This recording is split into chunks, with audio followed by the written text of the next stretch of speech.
Magandang hapon sa inyong lahat. Kami ang naatasan sa estratehiyang ikapito. Ang estratehiyang ikwento mo sa liksik mo ay sumasalamin sa kausayan ng mga mag-aaral sa paggamit ng wika sa komunikasyon. Mahalagang malinang ng mga mag-aaral ang isa sa makrong kasanayan ng pagsalita sapagkat ito ang naging kasangkapan sa pakikipagtalastasan.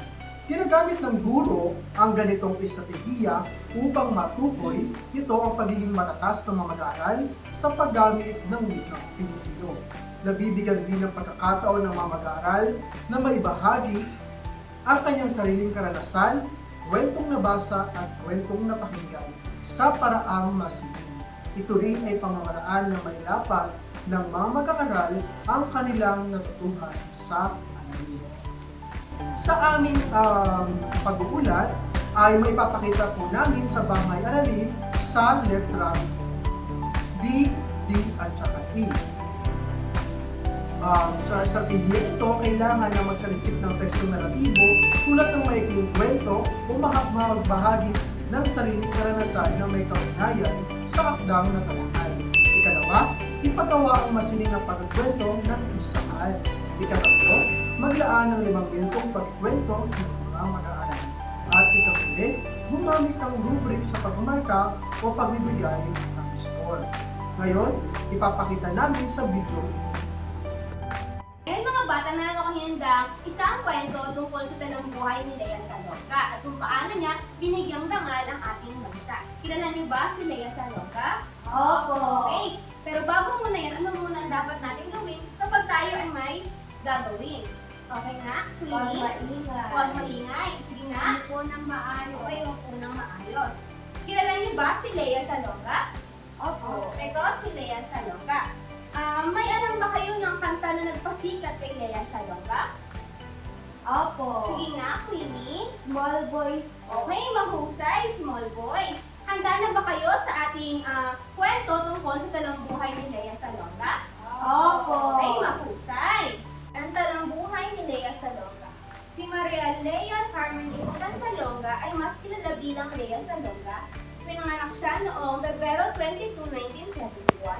Una siyang nakilala sa The King and I ng Repertory Philippines noong siya ay 7 taong gulang pa lamang. Sa edad na 10 taon, inirecord ni Lea ang awiting Small Boys. Iyon ang naging simula ng kanyang karera bilang isa sa mga sikat na aktres at mga awit sa Pilipinas. Nagsimula ang kanyang katanyagan sa ibang bansa noong siya ay napiling gumanap bilang Kim sa tagumpay ng musikal na Miss Saigon noong 1889. Nagtamo siya ng mga gatimpala mula sa pinakarespetado tagapagawad ng parangal at itinangkal bilang kauna-unahang Pilipina na nagkamit ng Laurence Olivier Award, Tony Award, Java Desk, Outer Critics Circle at ang Inner World Award para sa natatangan niyang pagganap bilang Kim. Noong 1993, si Lea ay gumanap bilang Eponine, isang batang ulila sa Broadway production ng Les Miserables. Ang tagumpay ni Lea sa Pilipinas at sa iba pang bansa ang siya nagbukas ng oportunidad sa iba pang mga Pilipino entertainers upang makilala at kinalaunan ay nag-aral din ang karangalan sa ating bansa. Naiintindihan mo ba? Opo. Okay po. Okay, ngayon mga bata, balikan natin ang kwentong inyong napakinggan sa pamamagitan ng Ako ng Kayamanan.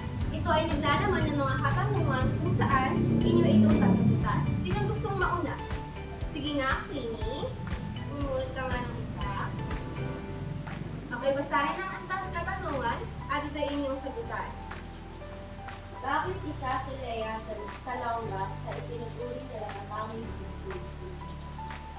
Dahil sa kanyang napakagaling na pagkanta, nagbunga po ito ng maraming tagahanga sa kanya, pati na rin po sa labas ng Pilipinas. Okay, mahusay. Queenie. Okay, sino pang gusto sumagot? Okay, Melody. Basahin na rin yung inyong sagutan. Sa paanong paraan niya ay binabahagi ang kaniyang talento?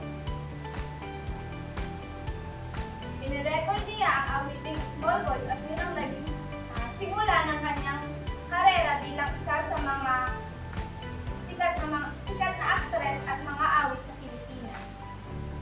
Okay, mahusay, Melody. Okay, mga bata, meron pa ditong isang katanungan. Sino gusto sumagot? Okay, Okay, sige nga, Queenie. Basahin na dito yung sagutan. Kung bibigyan ka ng pagkakataon, anong talent mo ang nais mong mapaulan? Ako rin po ay may potensyal sa pagkanta. Kakantahan ko ang mga tao upang mabigyan sila ng saya sa kanilang mga muka at wala na po akong ihihiling pang iba.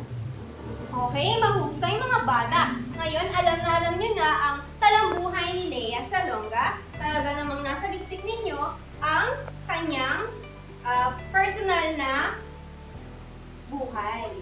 Okay, ngayon mga bata, panoorin ang PowerPoint ng mga tanyag ng Pilipino at pakinggan ang mga halagang impormasyon sa kanila at sa larangan ng kanilang pinagtagumpayan. Naintindihan po ba? Opo. Okay. May naintindihan po kayo sa inyong pinanood na presentasyon? Opo.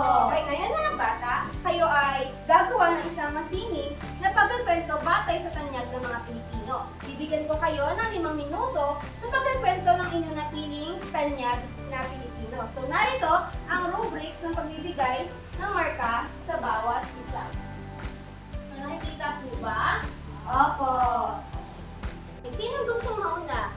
Okay, sige nga, Melody.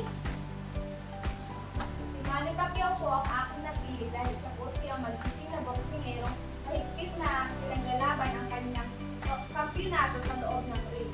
Siya po ay 40 taong gulang na at taga-Sarangani at panganay na anak ni Alvin Smith.